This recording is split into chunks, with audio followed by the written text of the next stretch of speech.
Okay, the question says the bearing of Q from P is 72 degrees.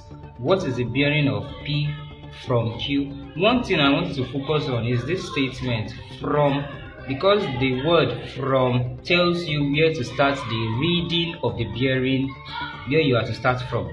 So if that is the case, the bearing of Q from P, it means I should start the reading from P. So if this is my P, this is P, the bearing of Q from this particular place, Q is 72 degrees. So this is the north, this is the east, this is the west, and this is south. So 72 degrees is an angle in the first quadrant. So you have this such that this angle is 72 degrees. Then this is Q at this particular position. You have the Q. Then what is the bearing of P from Q? The bearing of this P from Q means take the reading from Q. So you should always start from the north. Whenever you want to read or you want to calculate bearing, start from the north.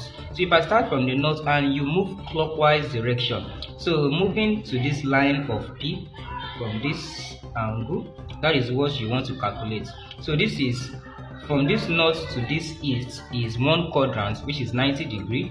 From this east to this south is another quadrant, which is altogether 180 degrees. So what I need to calculate is this angle here. Then remember, from angles, alternate angles which form the letter Z are equal. So if this angle here is 72, I can transfer the angle here as 72 degrees based on alternate angles. So the total bearing of that P from Q will now be the bearing of P